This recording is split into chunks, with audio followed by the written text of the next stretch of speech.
এবারে দেখে নেব খেলার সময় শিরোনামগুলো।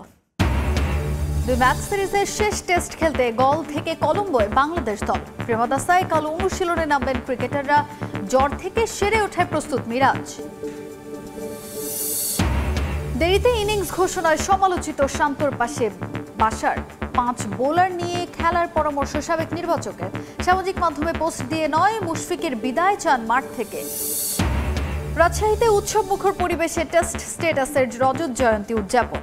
উত্তরবঙ্গের জেলাটিতে আন্তর্জাতিক ম্যাচ ফেরানো ও বিপিএল আয়োজনের আশ্বাস বিসিবি সভাপতি। স্পেন, বেলজিয়াম সহ 14 দেশের 53 জন নিয়ে বয়সভিত্তিক ট্রায়াল বাফুফের। পর্যবেক্ষণে জাতীয় দলের head coach Cabrera. Extraordinary footballer পেলে নেওয়া হবে অনূর্ধ্ব 23 স্কোয়াডে। এবং ক্লাব বিশ্বকাপে গুরুত্বপূর্ণ ম্যাচে রাতে মাঠে নামবে রিয়াল। নকআউটের পথে এগোতে পাচুকার বিপক্ষে জয়ের বিকল্প নেই সাবির দলের। সকালে আল আইনের মুখোমুখি হবে ম্যান সিটি।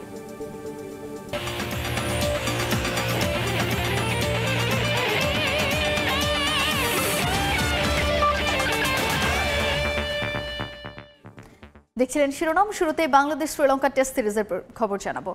জয়ের স্বপ্ন নিয়ে গল থেকে কলম্বোয় পৌঁছেছে বাংলাদেশ ক্রিকেট দল। গল টেস্ট ড্র হওয়ায় আক্ষেপ থাকলেও ব্যাটার আর স্পিনারদের পারফরমেন্সে আশাবাদী করছে টাইগারদের। এদিন অনুশীলন করেনি দল। বিশ্রাম আর নিজেদের কাজে সময় কাটিয়েছেন এবাদত, মুমিনুল, বিজয়রা। জ্বর থেকে সেরে ওঠায় কলম্বো টেস্টের জন্য প্রস্তুত মেহেদী হাসান মিরাজ। কলম্বো থেকে আরও জানাচ্ছেন সহকর্মী তারেক হাসান শিমুল।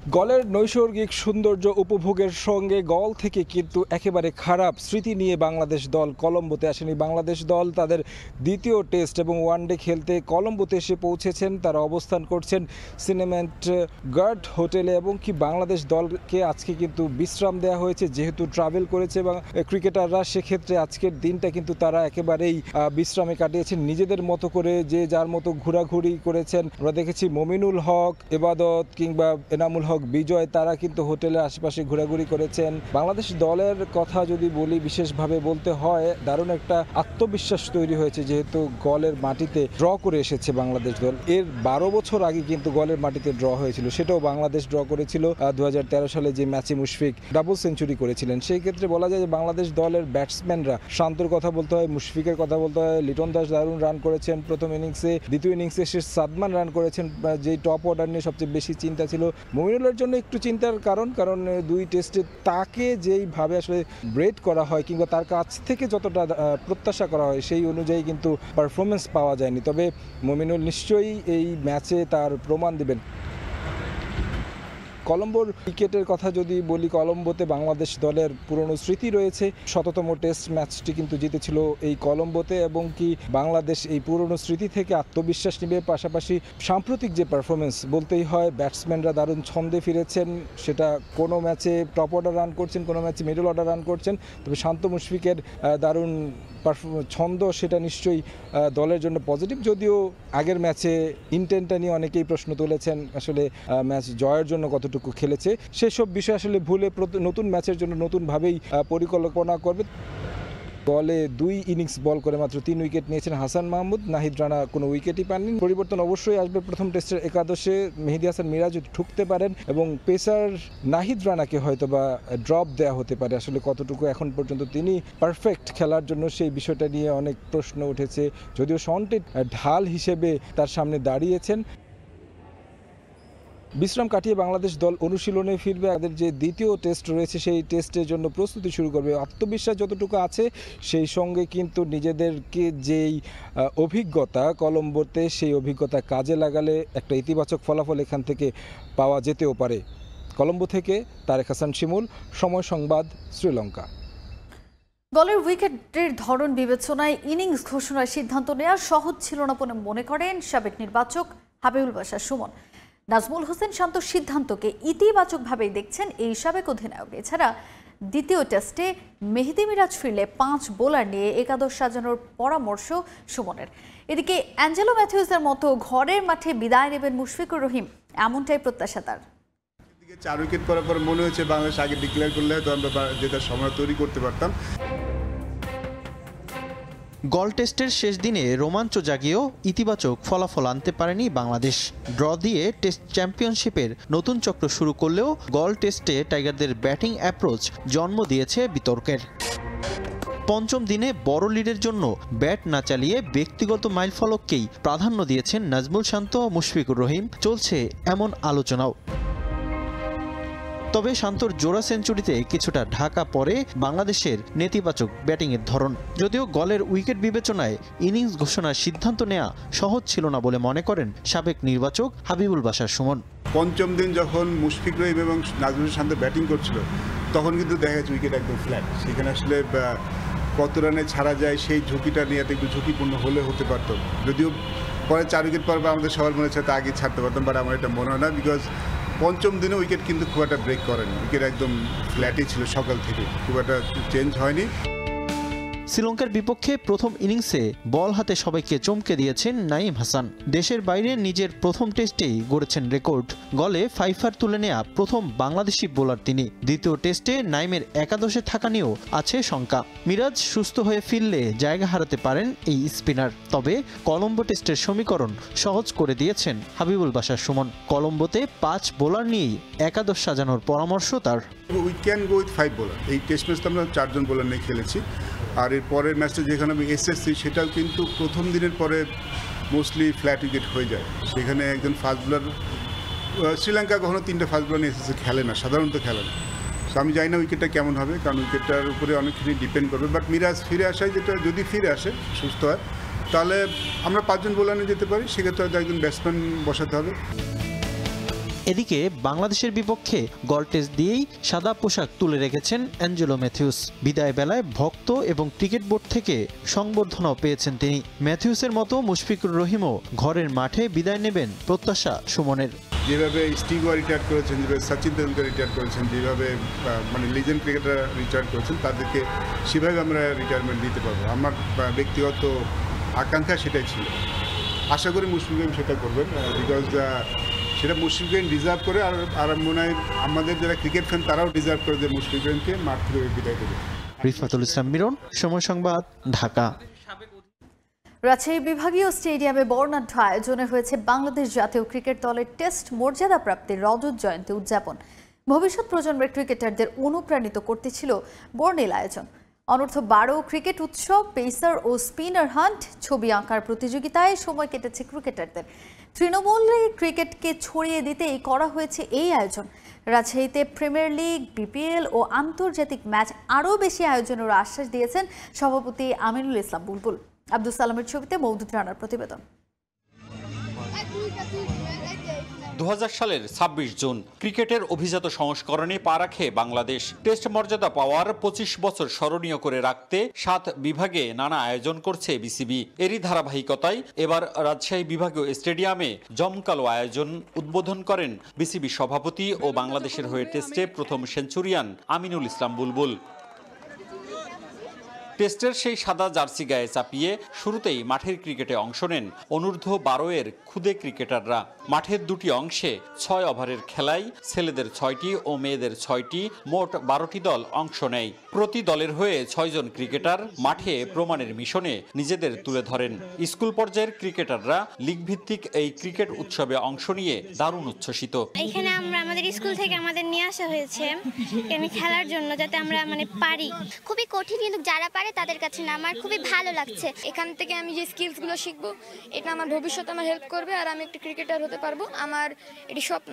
একই সময় মাঠের আরেক পাশে চলে স্কুল, কলেজ ও বিশ্ববিদ্যালয় পর্যায়ের শিক্ষার্থীদের জন্য পেসার ও স্পিনার হান্ট। বলের লাইন লেন্থ ঠিক রেখে গতির ঝড় তোলার পাশাপাশি জাদুকরি ঘূর্ণির পরীক্ষা দিতে পেরে আশাবাদী অংশগ্রহণকারীরা। বিসিবিতে ধন্যবাদ যে এরকম একটা ব্যবস্থা করে দেওয়ার জন্য। আমাদের আত্মবিশ্বাস অনেক গুণ বেড়ে গেছে, যে আমরা জানতে পারছি যে আমাদের অ্যাবিলিটি এরকম আছে।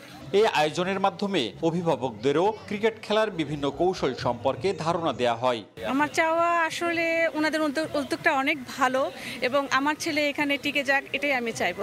বিসিবি বলছে ক্রিকেটকে সারা দেশে ছড়িয়ে দিতে এই আয়োজন। তারই অংশ হিসেবে রাজশাহীতে বয়সভিত্তিক প্রিমিয়ার লিগ, বিপিএল, জাতীয় ও আন্তর্জাতিক পর্যায়ের খেলা বেশি বেশি অনুষ্ঠিত করা নিয়ে আশাবাদী নতুন সভাপতি। বড় এই পুরো গ্রেটার রাজশাহী রিজনের মধ্যে আমরা প্রিমিয়ার লিগ চালু করব। আমরা এখানে ক্রিকেট অ্যাক্টিভিটি আরও বাড়াবো, এখানে training and coaching programme, umpiring programme আরও বেশি বেশি করে বাড়াবো।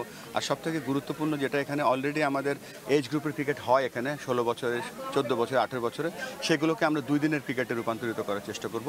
টেস্ট ক্রিকেটের ঐতিহাসিক মুহূর্তগুলোর ছবির প্রদর্শনী ও সেই ছবি আঁকার জন্য হয়েছে প্রতিযোগিতা। দর্শক অভিভাবকদের জন্য ছিল hit the stump challenge. Commentary বুথে টেস্ট ক্রিকেটে বাংলাদেশের ঐতিহাসিক মুহূর্তের ভিডিও দেখে ধারাভাষ্য দিয়েছেন কেউ কেউ। অনেকেই গুড লাক উইশ বোর্ডে বিশেষ বার্তা ও শুভকামনা জানিয়েছে বাংলাদেশ ক্রিকেটকে। মওদুদ রানা, সময় সংবাদ, রাজশাহী। এবারে ফুটবল। স্পেন, বেলজিয়াম, সুইডেন সহ মোট 14 দেশের 53 ফুটবলার নিয়ে ট্রায়াল আয়োজন করতে যাচ্ছে বাফুফে। এজন্য 5 জনের কোচিং প্যানেল সেট করেছে টেকনিক্যাল কমিটি।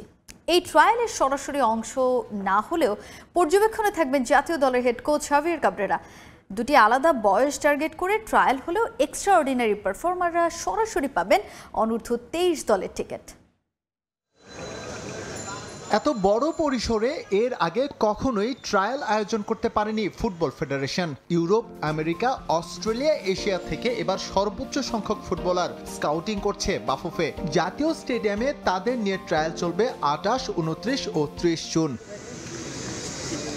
মোট 53 ফুটবলার থেকে সবচেয়ে বেশি সংখ্যক খেলোয়াড় অংশ নেবেন ইউরোপ থেকে। এই তালিকায় আছে Spain, Belgium, Sweden, England, Wales, Italy, আয়ারল্যান্ডের ফুটবলাররা।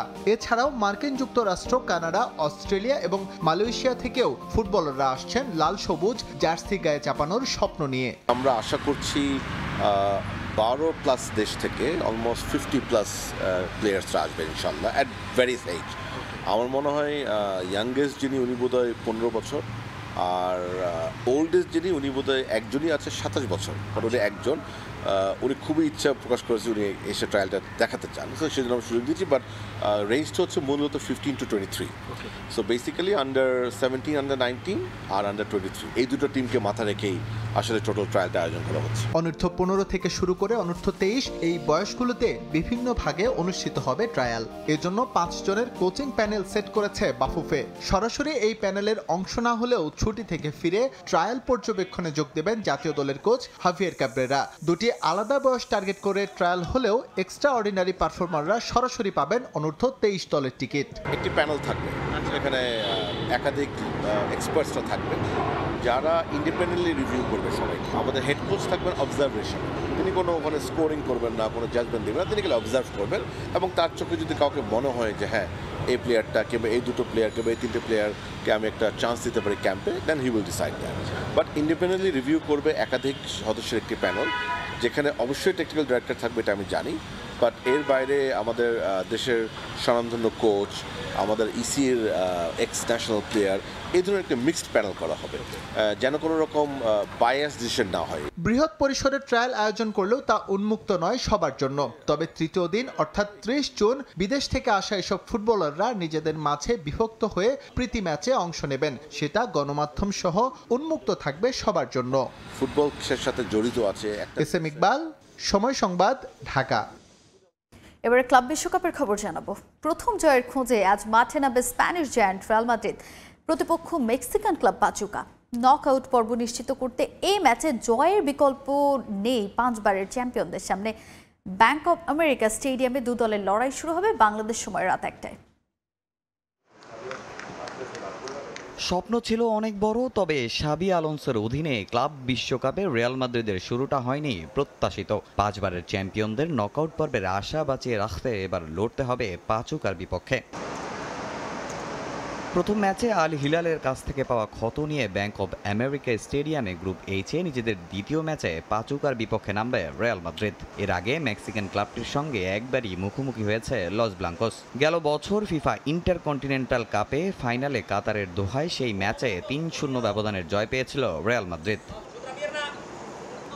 ক্লাব বিশ্বকাপে প্রথম ম্যাচে ড্র করলেও সামর্থ্য বিবেচনায় ম্যাচে এগিয়ে রিয়াল মাদ্রিদই। অন্যদিকে আরবি সালজবুর্গের কাছে 2-1 ব্যবধানে হেরে আসর শুরু করেছে পাচুকা। তবে রিয়ালের দুশ্চিন্তা ভিনিসিয়াসের ফর্মে না থাকা। পুরোপুরি সুস্থ না হওয়ায় কিলিয়ান এমবাপ্পেকেও পাচ্ছেন না তারা, যদিও এ ম্যাচে দারুণ কিছুর প্রত্যাশা শাবি আলোনসোর। আমাদের কাছে এটা অনেক গুরুত্বপূর্ণ ম্যাচ। আমরা ভালো খেলতে চাই এবং অবশ্যই জিততে চাই, তবে শুধু জয় নয়, ম্যাচ শেষে একটা ভালো অনুভূতি পেতে চাই। আমরা সবাই চাই ভিনি ছন্দে ফিরুক। সে দারুণ একজন ফুটবলার। সে স্বাভাবিক ফুটবলটা খেলতে পারলে দল অনেকটা সহায়তা পায়। আশা করছি এই ম্যাচে এবং সামনের ম্যাচগুলোতে ভিনি ভালো ভূমিকা রাখবে।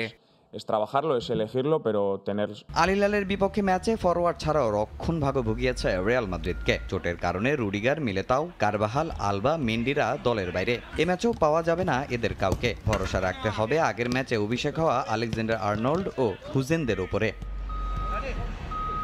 আগের ম্যাচে প্রত্যাশা পূরণ করতে পারেননি অ্যাসেনসিও। এ ম্যাচে শুরুর একাদশে তার পরিবর্তে দেখা মিলতে পারে ফরাসি মিডফিল্ডার চুয়ামিনির। তবে অনভিজ্ঞ এই রক্ষণভাগ কিছুটা হলেও চিন্তায় ফেলবে শাবি আলোনসোকে। তামিম হোসেন, সময় সংবাদ। ফিফা ক্লাব বিশ্বকাপে নকআউট পর্ব নিশ্চিতের মিশনে আল আইনের মুখোমুখি হবে ম্যানচেস্টার সিটি। মার্সিডিজ বেঞ্চ স্টেডিয়ামের তীব্র গরমের সঙ্গে মানিয়ে নেওয়ার আশা পেপ গার্দিওলার। দ্রুতই দলের সদস্য সংখ্যা কমিয়ে ফেলার আশা করছেন। পছন্দের তালিকায় থাকলেও ইকায়া গুন্দোয়ানকে নিয়ে কর্তৃপক্ষ ইতিবাচক কিছু ভাবছে না বলে জানিয়েছেন তিনি। ম্যাচ শুরু হবে সোমবার সকাল 7টায়। এদিকে ফিফা ক্লাব বিশ্বকাপের শীর্ষ 16 স্বপ্ন বাঁচিয়ে রাখতে অনুশীলন করেছে ইন্টার মায়ামি। তবে এদিন সতীর্থদের সঙ্গে মাঠে অনুশীলনে ছিলেন না লিওনেল মেসি। ফিলাডেলফিয়ায় মরক্কোর ক্লাব উইদাদ এসসিকে 2-0 গোলে হারিয়ে আসর শুরু করেছিল ম্যানচেস্টার সিটি। এবার তাদের সামনে 2024 সালের এশিয়ান চ্যাম্পিয়ন আল আইন। আরব আমিরাতের ক্লাবটির বিপক্ষে জয় পাওয়া চ্যালেঞ্জিং, তবে নিজের দলের ওপর আস্থা রাখছেন গার্দিওলা। সবশেষ মৌসুম শিরোপা ছাড়া কেটেছে ম্যানচেস্টার সিটির। দুঃসহ স্মৃতি ভুলে ফিফা ক্লাব বিশ্বকাপকে নতুন শুরুর মঞ্চ হিসেবে দেখছেন কোচ। ক্লাব বিশ্বকাপে দুবাইয়ের আল আইনের বিপক্ষে মাঠে নামার আগে তীব্র গরমের মাঝে খেলার চ্যালেঞ্জও থাকছে তাদের সামনে। এরই মধ্যে মার্সিডিজ বেঞ্চ অ্যারেনার তীব্র গরমে খেলতে গিয়ে হাঁসফাঁস করেছে অনেক ক্লাব। কর্তৃপক্ষ আধুনিক শীতাতপ নিয়ন্ত্রিত যন্ত্রের সাহায্যে পরিস্থিতি নিয়ন্ত্রণে আনার চেষ্টা করেও পুরোপুরি সফল হতে পারছে না। তবে যে কোনো পরিস্থিতিতে ম্যাচ জয়ের সক্ষমতা দলের আছে বলে মনে করেন coach Pep Guardiola. Mercedes bench নিয়ে অনেকেই অভিযোগ তুলেছেন। এখানে 32টি ক্লাব খেলতে এসেছে। বিভিন্ন আবহাওয়া ও কন্ডিশনের সঙ্গে মানিয়ে নেওয়া তাদের জন্য কঠিন। আয়োজকরা চেষ্টা করছে, আমরা তাদের চেষ্টায় সন্তুষ্ট। তবে গরম আমাদের পারফরমেন্সে কোনো প্রতিবন্ধকতা তৈরি করতে পারবে না। আশা করছি আমরা ম্যাচ জিতেই নকআউটে উঠতে পারবো। গ্রুপে নিজেদের প্রথম ম্যাচে আল আইন ইতালিয়ান ক্লাব ইউভেন্টাসের কাছে 5-0 গোলে বিধ্বস্ত হয়েছিল, তাই তারাও তেতে থাকবে জয়ের আশায়। আল আইন ম্যাচের আগে আরও এক মধুর সমস্যায় ভুগতে হচ্ছে কোচকে। কদিন আগে রায়ান শেরকি, তেজানি রাইন্ডার্স, রায়ান নুরি ও মার্কাস বেতিননেলিকে দলে ভিড়িয়েছে সিটিজেনরা। 27 সদস্যের দল নিয়ে যুক্তরাষ্ট্রে এসেছে ম্যানচেস্টার সিটি। তবে দ্রুতই দলের সদস্য সংখ্যা কমিয়ে আনা হবে বলে জানান পেপ গার্দিওলা। অনুশীলনে বেশ উন্নতি করেছেন জন স্টোনস ও রদ্রি। দীর্ঘদিন দলের বাইরে থাকা এই দুই ফুটবলারের কষ্ট বোঝেন কোচ। তবে তাদের শুরুর একাদশে না রাখার সম্ভাবনা বেশি বলে জানিয়েছেন গার্দিওলা। কথা বলেছেন ইকায়া গুন্দোয়ানের ভবিষ্যৎ নিয়েও। দলবদল শেষ হওয়ার আগেই আমার দলের সদস্য সংখ্যা কমে আসবে। আমি জানি এতে অনেকেই কষ্ট পাবে, তবে কিছুই করার নেই। পেশাদার ক্যারিয়ারের ফুটবলাররা সবাই এটা বোঝে। গুন্দোয়ানের সঙ্গে কর্তৃপক্ষ কথা বলেছে। সে আমার ভাবনায় থাকলেও পরিস্থিতি তাকে মেনে নিতে হবে। তাকে নিয়ে কোনো ভালো খবর নেই আমার কাছে। শেষ পর্যন্ত কি হবে বলতে পারছি না। রদ্রি ও জন স্টোনস উন্নতি করছে। নতুন যারা এসেছে তারাও প্রতিশ্রুতিশীল। আশা করছি দ্রুতই আমরা আমাদের দলটা গুছিয়ে নিতে পারবো। এদিকে ফ্লোরিডায় অনুশীলনে ব্যস্ত সময় পার করছে মেসির ইন্টার মায়ামি। প্রথম ম্যাচে মিশরের ক্লাব আল আহলির সঙ্গে ড্রয়ে শুরু করার পর মেসির রেকর্ডময় ম্যাচে পর্তুগিজ ক্লাব পোর্তোকে হারিয়ে কক্ষপথে ফিরেছে মায়ামি। শেষ ম্যাচে তাদের সামনে পালমেইরাস। এ ম্যাচের আগে জিমে ব্যস্ত সময় পার করেছেন মেসি ও সুয়ারেজ। তবে দলের বাকি সদস্যরা অনুশীলন করেছেন। পারভিন আক্তার, সময় সংবাদ। ক্লাব বিশ্বকাপ নিয়ে সমালোচনা হলেও ফুটবলাররা এই টুর্নামেন্টকে পছন্দ করছেন বলে জানান ফিফা সভাপতি জিয়ান্নি ইনফান্তিনো। বিশেষ সেরা ক্লাব কোনটি তা জানার জন্য হলেও এই টুর্নামেন্টের প্রয়োজন ছিল বলে জানান ফিফা বস। এদিকে আয়োজক হিসেবে যুক্তরাষ্ট্রকে নিয়ে সমালোচনা হলেও সেই দেশের অর্থনীতিতে ফুটবলকে প্রতিষ্ঠিত করতে ক্লাব বিশ্বকাপ আয়োজন করেছে ফুটবলের সর্বোচ্চ নিয়ন্ত্রক সংস্থা। চলমান ফিফা ক্লাব বিশ্বকাপ নিয়ে উঠেছে সমালোচনার ঝড়। $1 বিলিয়ন প্রাইজ মানি, বিশ্বের নামি দামি ক্লাবদের খেলিয়েও এই টুর্নামেন্ট জমিয়ে তুলতে পারছে না ফুটবলের সর্বোচ্চ নিয়ন্ত্রক সংস্থা। বরং বেশিরভাগ ম্যাচগুলোতে ফাঁকা গ্যালারি টিকিট বিক্রি নিয়ে বিতর্ক প্রশ্নবিদ্ধ করেছে এই টুর্নামেন্টকে। সেই সঙ্গে অতিরিক্ত গরম, ঝড় বৃষ্টির পাশাপাশি আয়োজক হিসেবে যুক্তরাষ্ট্র কতটা যোগ্য তা নিয়েও উঠেছে প্রশ্ন। ফিফা ক্লাব বিশ্বকাপের সমালোচনা করে এই টুর্নামেন্টকে বাদ দিতে বললেন লা লিগা সভাপতি হাবিয়ার তেবাস। ফিফা প্রো সহ খেলোয়াড় ইউনিয়নগুলো উদ্বেগ জানিয়েছে এই টুর্নামেন্ট নিয়ে। তবে এই সমালোচনার মধ্যেও ক্লাব বিশ্বকাপের আয়োজন নিয়ে সন্তুষ্ট ফিফা সভাপতি জিয়ান্নি ইনফান্তিনো। ফুটবলাররা এই টুর্নামেন্টকে পছন্দ করছেন বলেও জানান তিনি। যারা খেলছে তারা এই আয়োজনকে অনেক পছন্দ করেছেন। মায়ামিতে বোকা জুনিয়র্স ও বায়ার্ন মিউনিখের ম্যাচ শেষে হ্যারি কেইনের ইন্টারভিউটা আপনি দেখুন। সে বলেছে এই প্রতিযোগিতা সুন্দর ও দুর্দান্ত হচ্ছে এবং সে উপভোগ করছে। এটা একটা আসল ওয়ার্ল্ড কাপ যেখানে বিশ্বসেরা ক্লাব ও খেলোয়াড়রা অংশ নিচ্ছে। অনেকেই প্রশ্ন তুলছে, তবে যারা খেলছে তারা উপভোগ করছে। Europe, Latin, north America, Africa, Oceania, এশিয়ার বিভিন্ন অঞ্চল থেকে এই টুর্নামেন্টে অংশ নিচ্ছে 32টি ক্লাব। বিশ্বের সেরা ক্লাব কারা তা জানার জন্য হলেও এই টুর্নামেন্টের প্রয়োজন ছিল বলে জানান ইনফান্তিনো। গেল 100 বছর ধরে আমরা জানি ফুটবলে বিশ্বের সেরা দেশ কোনটা, তবে এই টুর্নামেন্টের আগে আমরা জানতাম না সেরা ক্লাব কোনটা। এই টুর্নামেন্ট দিয়ে সেই উত্তর পাওয়া যাবে। পুরো বিশ্বে সেরা 32 ক্লাব 63টি ম্যাচ খেলবে, সেখান থেকে সবার সেরা ক্লাবটি খুঁজে নেব। আয়োজক হিসেবে যুক্তরাষ্ট্রের ফুটবল বাজার নিয়েও নিজের মতামত জানান ইনফান্তিনো। আমেরিকার $20 ট্রিলিয়ন অর্থনীতিতে ফুটবলকে প্রতিষ্ঠিত করতে চায় ফিফা। সেই সঙ্গে মাঠে দর্শক না থাকার ব্যাখ্যাও দেন ফিফা বস। যুক্তরাষ্ট্রের এই মার্কেটে আমরা ফুটবলকে সংযুক্ত করতে চাই। আমেরিকার তরুণরা যাতে ফুটবলকে ক্যারিয়ার হিসেবে নিতে পারে তার জন্যই এই টুর্নামেন্ট আয়োজন করেছে। আর দর্শকের কথা বলি, রাইস বলে 65,000 মানুষ খেলা দেখেছে, 5 দিনাতে 80,000। আর টুর্নামেন্ট যত গড়াবে দর্শক সংখ্যা আরো বাড়বে। যদিও ক্লাব বিশ্বকাপকে অনেকেই বলছেন মানহীন, ক্রিস্টিয়ানো রোনালদো, নেইমার জুনিয়রের মতো তারকারা না থাকায় এই টুর্নামেন্টে জৌলুস নেই বলে জানান অনেকেই। ফাহিম ইসলাম, সময় সংবাদ। আইপিএল শিরোপা উদযাপনে বেশ কিছু বিধিনিষেধ আরোপ করলেও ভারতীয় ক্রিকেট বোর্ড, মূলত বেঙ্গালুরু ট্র্যাজেডির পরে নড়ে চড়ে বসেছে ভারতীয় ক্রিকেট বোর্ড।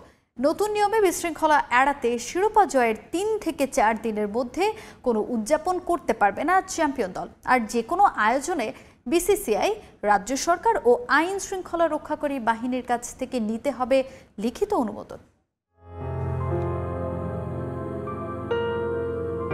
চলতি মাসের শুরুতে এক মর্মান্তিক ঘটনা নাড়িয়ে দেয় ভারতীয় ক্রিকেটকে। নিজেদের ইতিহাসে প্রথম শিরোপা জিতে ছাদ খোলা বাসে প্যারেড করতে চেয়েছিল রয়্যাল চ্যালেঞ্জার্স বেঙ্গালুরু। পরিকল্পনা ছিল প্যারেড হবে বিধানসৌধ ভবনের সামনে থেকে হোম ভেন্যু চিন্নাস্বামী স্টেডিয়াম পর্যন্ত। সেখানে ঘটে ভয়াবহ এক দুর্ঘটনা। আরসিবি সোশ্যাল মিডিয়ায় প্যারেডের কথা জেনে স্টেডিয়ামের বাইরে জড়ো হন প্রায় 2 লাখের বেশি সমর্থক। অতিরিক্ত মানুষের চাপ সামাল দিতে পারেনি বেঙ্গালুরু কর্তৃপক্ষ। পরিণামে স্টেডিয়ামের বাইরে পদদলিত হয়ে মারা যান 11 জন, আহত হন অনেকে। এই ঘটনায় গ্রেপ্তার করা হয় আরসিবির মার্কেটিং অফিসারকে। পদত্যাগ করেন কর্ণাটক ক্রিকেট অ্যাসোসিয়েশনের একাধিক কর্মকর্তা। বহিষ্কার করা হয় কর্ণাটক রাজ্য পুলিশের এসপিকেও। শুরুতে এই ঘটনার দায় অস্বীকার করলেও পরে 3 সদস্যের তদন্ত কমিটি গঠন করে ভারতীয় ক্রিকেট বোর্ড। ভবিষ্যতে যেন এমন ঘটনা না ঘটে সেজন্য একটি গাইডলাইন তৈরি করেছে এই কমিটি। সেই সঙ্গে আইপিএল এর শিরোপা উদযাপনে বেশ কিছু বিধিনিষেধ দিয়েছে বিসিসিআই। নতুন নিয়মে বিশৃঙ্খলা এড়াতে শিরোপা জয়ের 3 থেকে 4 দিনের মধ্যে কোনো প্রকার উদযাপন করতে পারবে না চ্যাম্পিয়ন দল। যে কোনো ইভেন্ট আয়োজন করতে হলে আগে থেকেই নিতে হবে বিসিসিআই এর অনুমতি। উদযাপন অনুষ্ঠান আয়োজন করতে হলে নিতে হবে বোর্ডের লিখিত অনুমোদন। উদযাপনের দিন রাখতে হবে 4 থেকে 5 স্তরের নিরাপত্তা ব্যবস্থা। আর ভেন্যুতে যাতায়াতের মাল্টি লেয়ারের পথ ছাড়াও নিরাপত্তা টিম রাখতে হবে আয়োজকদের। খেলোয়াড়, স্টাফ ও দলের অন্যান্য কর্মকর্তাদের জন্য সর্বোচ্চ নিরাপত্তা নিশ্চিত করতে হবে। এছাড়া যে কোনো ইভেন্ট আয়োজন করতে হলে জেলা পুলিশ, রাজ্য সরকার ও স্থানীয় প্রশাসনের কাছ থেকে নিতে হবে লিখিত অনুমোদন। সিটি কর্পোরেশন ও আইন শৃঙ্খলা রক্ষা বাহিনীর আনুষ্ঠানিক ছাড়পত্র ছাড়া কোনো উদযাপন করতে পারবে না ফ্র্যাঞ্চাইজিগুলো। ভারতীয় এক সংবাদ মাধ্যমকে দেওয়া সাক্ষাৎকারে বিসিসিআই সচিব দেবজিৎ সাইকিয়া জানান, বেঙ্গালুরু ট্র্যাজেডিকে গুরুত্বের সঙ্গে দেখছে ভারতীয় ক্রিকেট বোর্ড। ভবিষ্যতে এমন দুর্ঘটনা এড়াতে ঝুঁকির বিষয় বিবেচনা করা হবে বলে জানান সাইকিয়া। ফাহিম ইসলাম, সময় সংবাদ। জাতীয় দলের অধিনায়ক বোর্ড প্রধানের পর এবার ভারত দলের কোচের দায়িত্ব পালন করতে আগ্রহ প্রকাশ করেছেন সৌরভ গাঙ্গুলী। রাজনীতি নয়, বরং আগামীতে কোচের দায়িত্ব গ্রহণ করার ইচ্ছা আছে বলে এক সাক্ষাৎকারে জানান প্রিন্স অফ ক্যালকাটা। নিজের কোচিংয়ের ইচ্ছার পাশাপাশি বর্তমান কোচ গৌতম গম্ভীরের প্রশংসা করলেন গাঙ্গুলী। ক্রিকেটার কিংবা বোর্ড সভাপতি যখনই যেখানে পা রেখেছেন সেখানেই পেয়েছেন সাফল্যের দেখা। 22 গজ থেকে বিদায় নেয়ার পর বোর্ডের গুরু দায়িত্ব পালন করেছেন 3 বছর। বোর্ড প্রধান হিসেবে কাজ করার সুবাদে বিভিন্ন সময় ভারতের রাজনীতিবিদদের সঙ্গে দেখা যায় প্রিন্স অফ ক্যালকাটাকে। সেখান থেকে গুঞ্জন ওঠে হয়তো রাজনীতিতে নাম লেখাবেন সৌরভ গাঙ্গুলী, কিন্তু সেসব গুঞ্জনকে স্রেফ উড়িয়ে দিলেন তিনি। ভারতের স্বদেশী কোচের যুগে রবি শাস্ত্রী, অনিল কুম্বলে, রাহুল দ্রাবিড় কিংবা গৌতম গম্ভীরদের ওপর পূর্ণ আস্থা বিসিসিআই এর। বিদেশি কোচ না ভিড়িয়ে দেশি কোচদের অধীনে আবার আইসিসি ট্রফিরও দেখা পাচ্ছে ভারত ক্রিকেট দল। এবার স্বদেশী সেই কোচদের তালিকা হয়তো আরো বড় হতে যাচ্ছে, সেরকমই ইঙ্গিত দিয়ে রাখলেন সৌরভ গাঙ্গুলী। 2026 বিধানসভা নির্বাচনে কি তাহলে অংশ নিচ্ছেন না দাদা? সেসব প্রশ্নের উত্তর এবার নিজেই দিলেন সৌরভ। ক্রিকেটটা ছেড়েছেন বহুদিন আগে, এরপর বোর্ডের দায়িত্ব পালন করলেও ভিন্ন দায়িত্বে ভারত দলে ফেরার আভাস দিলেন তিনি। রাজনীতি নয়, এবার বুমরা, শুভমানদের কোচের ভূমিকায় ফিরতে চান সৌরভ গাঙ্গুলী। সম্প্রতি পিটিআইকে দেয়া এক সাক্ষাৎকারে নিজেই জানান এই কথা। সুযোগ পেলে ভারত জাতীয় দলের কোচের পদে কাজ করতে আগ্রহী বলে জানান তিনি। আমি আসলে কখনোই এটা নিয়ে আলাদা করে ভাবিনি, কারণ আমি বিভিন্ন ভূমিকায় কাজ করেছি। 2012 সালে ক্রিকেট থেকে অবসরে যাই, এরপর বোর্ড প্রধানের দায়িত্ব পালন করেছি। তখন আমি এসব নিয়ে ভাবার সময় পাইনি। জানি না ভবিষ্যতে কি হবে। আমার বয়স এখন 50। আমি কোচিং এর জন্য প্রস্তুত, দেখা যাক কি হয়। রাজনীতিতে আমি আগ্রহী নই। এদিকে শুধু নিজের ইচ্ছার কথাই জানাননি সৌরভ গাঙ্গুলী, বরং ভারত দলের বর্তমান কোচের অগ্রগতি নিয়েও কথা বলেছেন prince of Calcutta. Men in ব্লুর সাফল্যের জন্য গৌতম গম্ভীরকে সময় দেওয়ার পক্ষে তিনি। গম্ভীরের প্রতি পূর্ণ আস্থা রাখছেন বলেও জানান সাক্ষাৎকারে। গম্ভীর ভালো কাজ করেছে।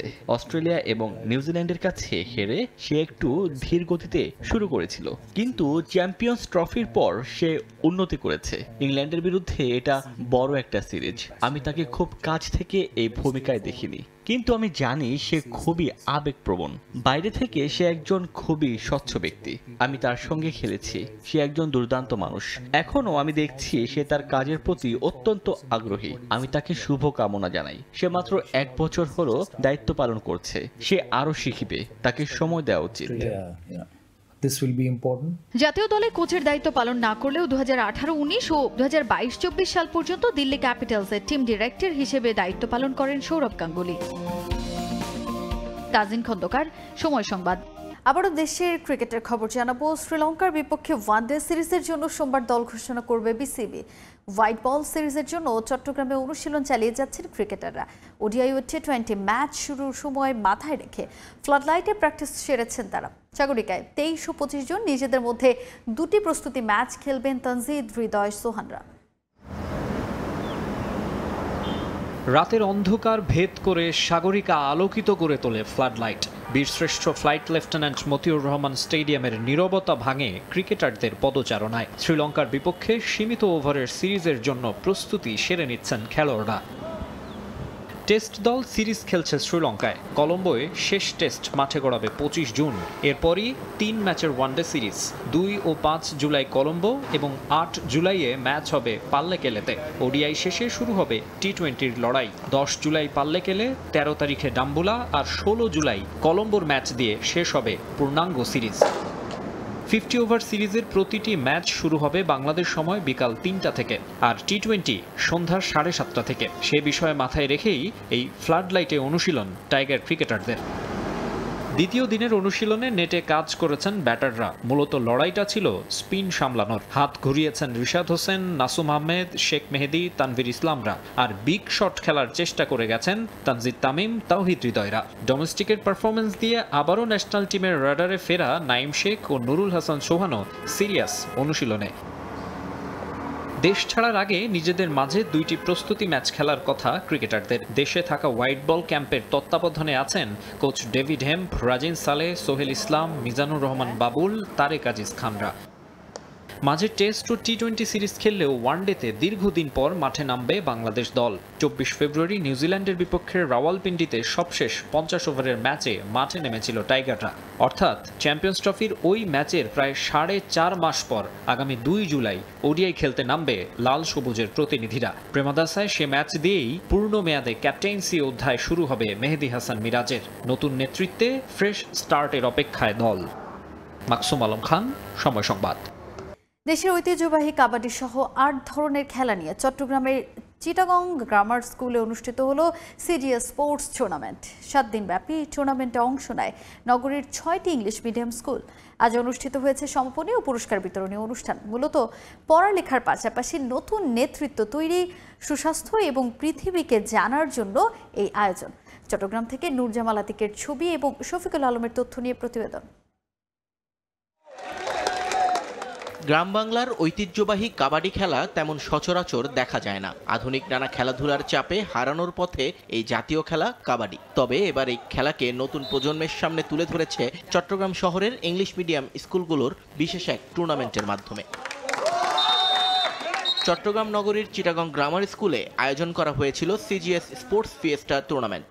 7 দিন ব্যাপী এই প্রতিযোগিতায় অংশ নেয় উইলিয়াম ক্যারি, সিজিএস ও পিআইএস সহ 6টি স্কুলের 8টি টিম। যে টুর্নামেন্টে kabaddi, football, basketball, table tennis, cricket এবং ব্যাডমিন্টন সহ 8টি খেলা অনুষ্ঠিত হয়। সবকিছু মিলে অনেক সুন্দর একটা আয়োজন হয়েছে।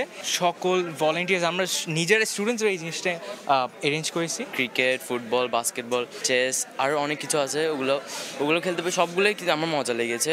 চ্যাম্পিয়ন হয়েছি আমরা ফুটবল, ব্যাডমিন্টন, টেবিল টেনিস আর রিলে রেসে আমরা রানার্স আপ হয়েছি। রোববার সন্ধ্যায় সিজিএস মাঠের অডিটোরিয়ামে অনুষ্ঠিত হয় সমাপনী এবং পুরস্কার বিতরণী অনুষ্ঠান। এতে চ্যাম্পিয়ন, রানার আপ এবং সেরা খেলোয়াড়দের হাতে তুলে দেওয়া হয় ট্রফি। ফুটবলে উইলিয়াম ক্যারি স্কুল এবং কাবাডিতে সিজিএস চ্যাম্পিয়ন হয়। মূলত গ্রাম বাংলার ঐতিহ্যবাহী খেলাগুলোকে ধরে রাখার পাশাপাশি শিক্ষার্থীদের শারীরিক এবং মানসিকভাবে শক্তিশালী করতেই এই টুর্নামেন্টের আয়োজন। আমরা চাই বাংলাদেশের বিভিন্ন স্পোর্টসগুলো আমরা ইংলিশ মিডিয়ামতে ছড়াই দিতে, এবং আগামীতে আমরা চাই বছরে প্রতি বছরে যেন আমরা বিভিন্ন দেশের সব স্কুল, ইংলিশ মিডিয়াম স্কুলগুলো নিয়ে যেন করতে পারি। হাডুডু এমন একটা স্পোর্ট যেটা আসলে ইন্টারন্যাশনাল স্কুলসদের থেকে চলে যাচ্ছে। ওরা জানে না, রুলস জানে না। আমরা এই জন্য ইচ্ছা করে হাডুডুটা ইন্টিগ্রেট করলাম। 7 দিন ব্যাপী এই ক্রীড়া প্রতিযোগিতার মিডিয়া পার্টনার ছিল সময় টেলিভিশন। সময় সংবাদ, চট্টগ্রাম। এ পর্যায়ে খেলার সময় শীর্ষ সংবাদগুলো জানিয়ে দিচ্ছে আরেকবার। 2 ম্যাচ সিরিজের শেষ টেস্ট খেলতে গল থেকে কলম্বোয় বাংলাদেশ দল। প্রেমাদাসায় সোমবার অনুশীলনে নামবেন ক্রিকেটাররা। জ্বর থেকে সেরে ওঠায় প্রস্তুত মিরাজ। স্পেন, বেলজিয়াম সহ 14 দেশের 53 জন নিয়ে বয়সভিত্তিক ট্রায়াল বাফুফের পর্যবেক্ষণে জাতীয় দলের হেড কোচ কাবরেরা।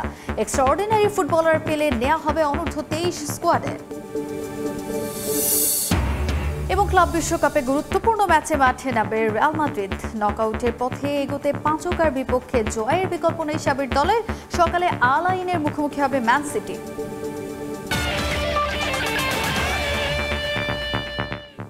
এই ছিল খেলার সময়ের এখনকার আয়োজনে। সঙ্গেই থাকুন সময়।